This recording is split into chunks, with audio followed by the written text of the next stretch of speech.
I'm delighted to be joined today by Michael Mehling, who will be providing us with insight into what to expect from COP26 and the key role it plays in fighting climate change. And so moving on to COP26, for those who might not be aware, it's the 26th annual climate summit hosted by the United Nations on climate change. And it's the biggest gathering of heads of state and government to discuss one single topic. Michael, can you describe to us the fundamental underpinnings of a COP and what is needed to make it successful and how it's managed?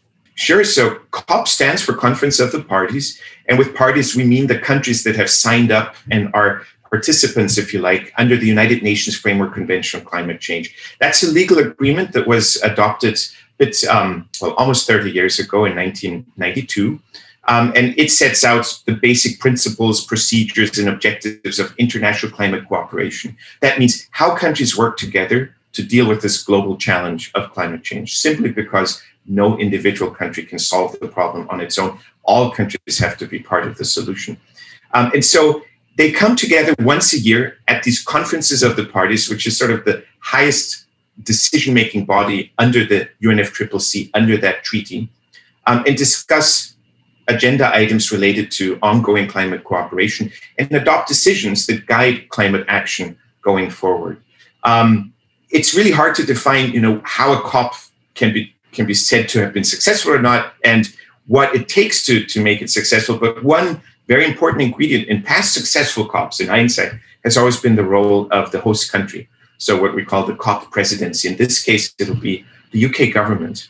And in order to get 190 plus countries to agree on issues and to agree on a path forward, it takes diplomatic finesse. And so I think the UK government will be leveraging its many decades, centuries, in fact, of diplomatic prowess to steer countries in the right direction and have a successful COP26. And can you tell us a bit about the background to the discussions that will take place this year at Glasgow COP26 and some of the biggest achievements that the United Nations has been able to deliver through these annual events in previous years? Several COPs have been really important. If you think of the Kyoto COP in 1997, which begat the Kyoto Protocol, or the Copenhagen COP in 2009, which resulted in the Copenhagen Accord and a number of really important decisions. Or finally, and the one that probably most people remember, COP21 in 2015 in Paris, which resulted in the Paris Agreement. Now, COP26 will not result in a new agreement. We have the Paris Agreement after all, but there's some important issue areas that have to be talked about and hopefully decisions reached or at least progress made. And one of the most important ones is collective ambition on climate change. What do the efforts, the pledges of individual countries add up to in terms of dealing with this global problem? And so that's what we're really looking at. And so we know that COP26 this year is already very different to other COPs in that it's been delayed by a year because of COVID-19 pandemic. And it will now be delivered in the context of a growing momentum for a green, sustainable recovery from the pandemic.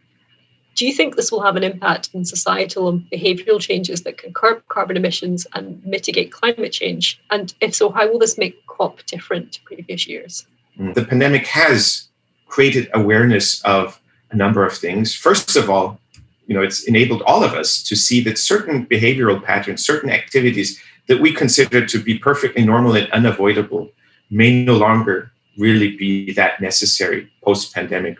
I think, a business trip across the globe, which I've, I have to frankly say, done many times to deliver a 15-minute presentation and then traveling all the way back is really perhaps not something that we want to resume once travel goes back to normal.